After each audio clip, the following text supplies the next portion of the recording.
नमस्कार। Super India news TV में आपका स्वागत है। मैं हूं राजेश आर्य।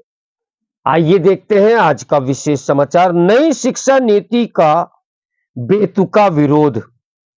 सरकारों को यह नहीं भूलना चाहिए कि उसके आचरण भारत की नई पीढ़ी को प्रभावित करते हैं। देश में नई शिक्षा नीति 4 वर्ष पहले लागू की गई थी। अब उसका तेजी से क्रियान्वयन हो रहा है, लेकिन तमिलनाडु जैसे कुछ राज्य अपने चुनावी हित के लिए भाषा के नाम पर इसमें अड़ंगा लगा रहे हैं। उनका यह रवैया ठीक नहीं है, क्योंकि देश की शिक्षा व्यवस्था में समकक्षता तथा स्तरीय समानता लाना परम आवश्यक है। इसमें दो राय नहीं कि सभी राज्यों के अधिकारियों और विशेषज्ञों के सहयोग से बनी नई शिक्षा नीति देश की शिक्षा प्रणाली को भारत की संस्कृति और ज्ञान परंपरा से जोड़ने में पूरी तरह सक्षम है। ये ज्ञान सृजन में भारत की अग्रणी भागीदारी भी लक्षित करती है। इसमें ऐसी भावी पीढ़ी तैयार करने की क्षमता है जो भारत के प्रति समर्पित होगी और उसकी विविधता में एकता को साकार कर विश्व के समक्ष उदाहरण बनाकर प्रस्तुत कर सकने की सामर्थ्य से परिपूर्ण होगी।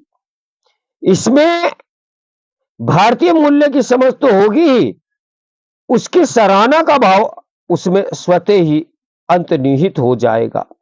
लेकिन यह तभी संभव होगा जब शिक्षा नीति का केवल राजनीति के कारण विरोध कर उसके क्रियान्वयन में बाधाएं उत्पन्न न की जाए।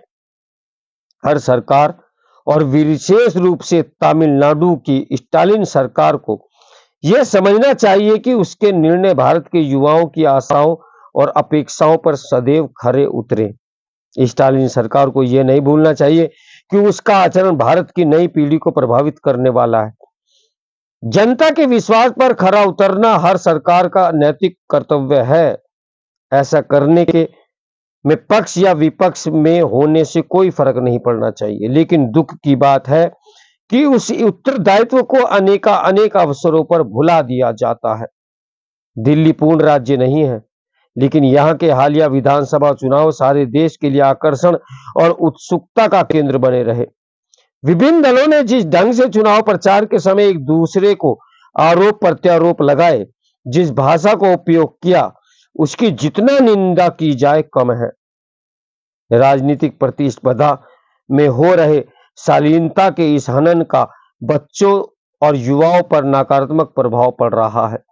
हमें याद रखना होगा कि देश के भविष्य के कर्णधारों की पीढ़ी की तैयारी केवल घरों और कक्षाओं में नहीं होती है, बल्कि उस पर समाज के विशिष्ट जनों के आचरण का भी प्रभाव पड़ता है।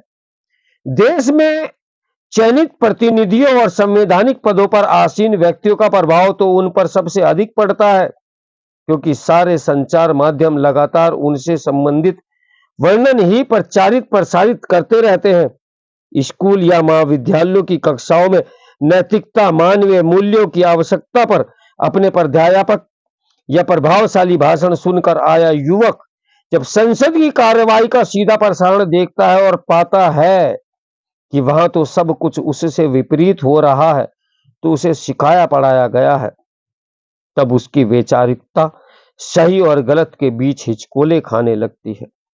ऐसी स्थिति में उस पर नकारात्मक के हावी होने की ही आशंका अधिक बनती है। वह यदि अपने कुलपति या प्राचार्य की टेबल पर चढ़कर कागज फाड़कर उनके मुंह पर फेंक देता है, तब वह किसी आधिकारिक रूप से सम्मानित घोषित महानुभव का ही अनुसरण कर रहा होता है।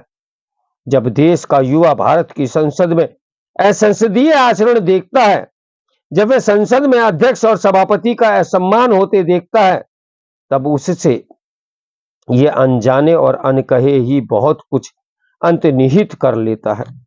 संसद के सदन लगातार स्थगित होते रहे और विश्वविद्यालयों में कक्षाओं के नियमित चलने के उपदेश दिए जाएं, तो इसे अनावश्यक प्रलाप ही कहा जाएगा।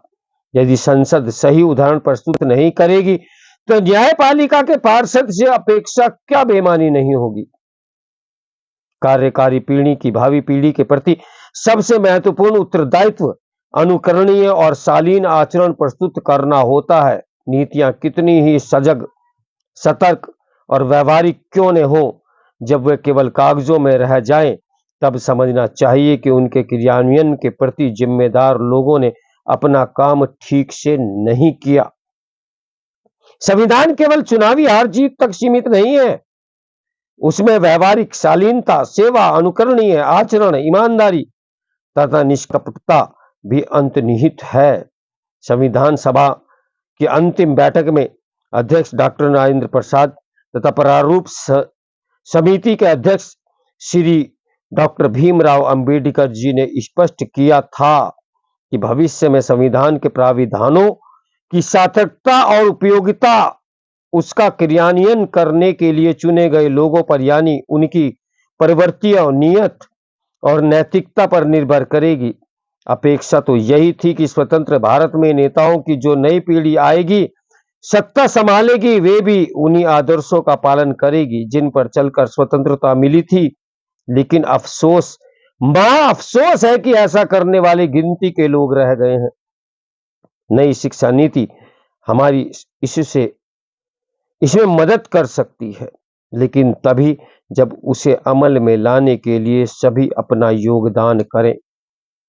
तो मेरे साथ बने रहें सुपर इंडिया न्यूज टीवी की ब्रेकिंग न्यूज के लिए। नमस्कार, मैं हूं राजेश आर्या।